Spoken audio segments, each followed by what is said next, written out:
comments below. If you like the video shown by leaving a like, subscribe for more content, follow me on all my social medias, support me via the support links in the description of this.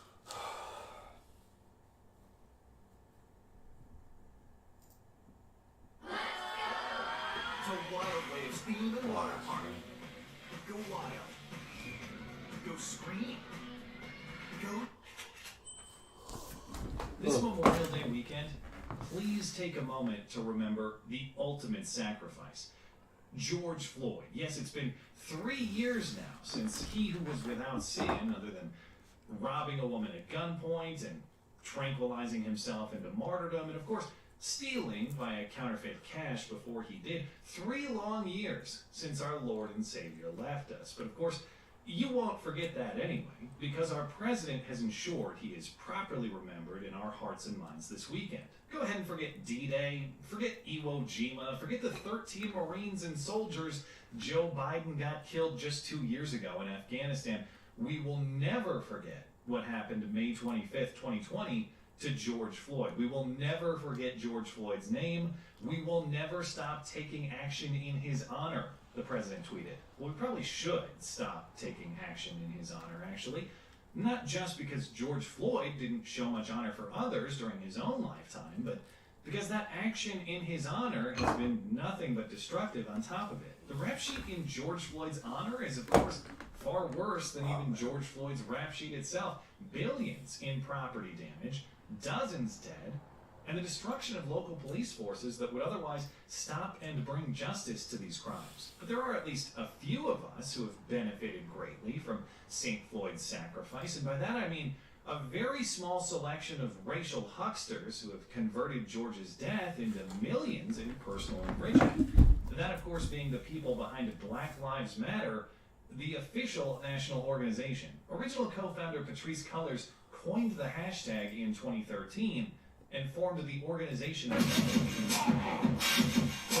Marxist training to use. We are trained Marxists. We are super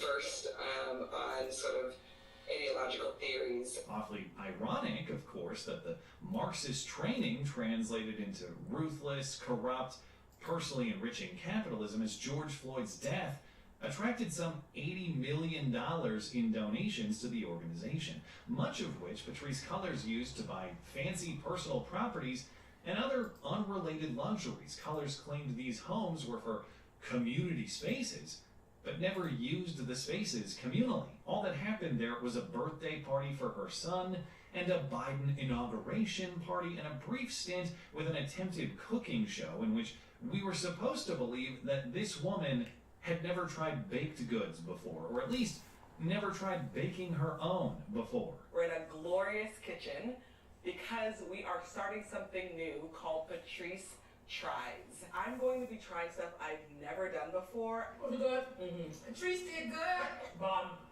Bomb, bomb, bomb. Chef. Tracy the Chef. That's my new name. Yeah, Tracy the Thief would be the better title, actually. Way too much peach cobbler is the problem here, not too little. Regardless, using the mansion kitchen for personal baking time instead of purposes related to the cause created the suspicion that pushed Patrisse Cullors out. So she resigned from Black Lives Matter in spring 2021, ostensibly to pursue new career opportunities, but of course in reality, the scrutiny of the group's corrupt finances, much like her fancy kitchen, had simply become too hot. It was a national scam of massive proportions, dwarfed only by simultaneous corona relief that said, "Hold my vaccine," and scammed the public out of billions more in so-called relief. But in the year after George Floyd's death, Black Lives Matter raked in tens of millions of dollars in charitable donations premised on the idea of fighting institutional racism, while the group's management simply personally a huge portion of that money. And now there's an update to the story, thanks to the Washington Free Beacon getting a copy of Black Lives Matter's latest filing with the IRS.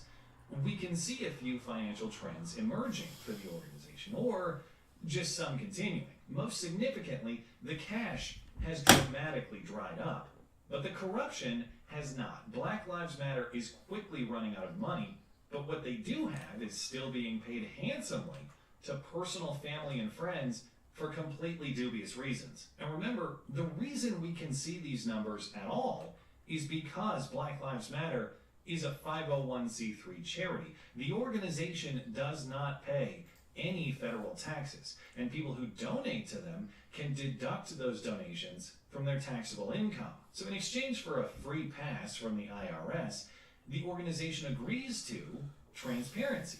And despite being so transparently corrupt and spending almost nothing on their supposed mission of racial justice, they still enrich themselves and their friends tax-free. This financial disclosure covers the year ending June 30th, 2022.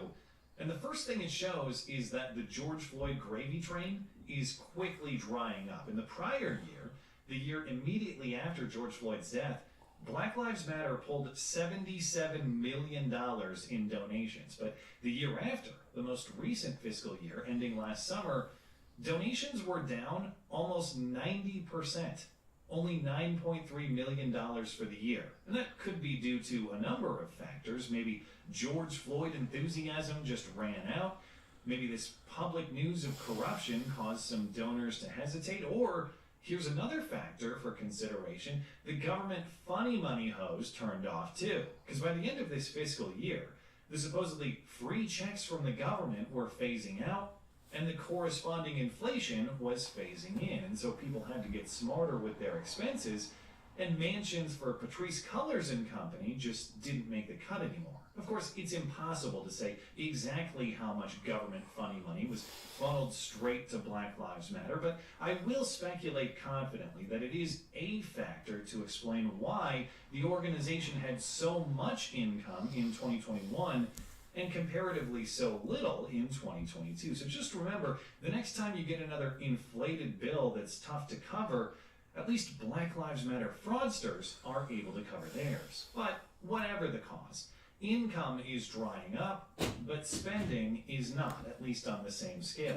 Black Lives Matter continues to spend in the millions on, yes, mysterious, not fully described, quite likely nonsense, unrelated to the group's charitable mission. Black Lives Matter spent $17 million in 2022. Now, that's down about half from the year prior, but that's still $8.5 million more than they took in for the year. So they operated at a multi-million-dollar loss, and what exactly their costs are remains unclear. In fact, the number one expense they had, half of all their spending, is $8.5 million for other, specifically, or not specifically, other in fees or services from non-employees. What they paid people for work, in other words. What people and what work is not fully disclosed, but the largest pieces are, and what they show is that even operating at a loss, Black Lives Matter has not quit the corruption, and probably won't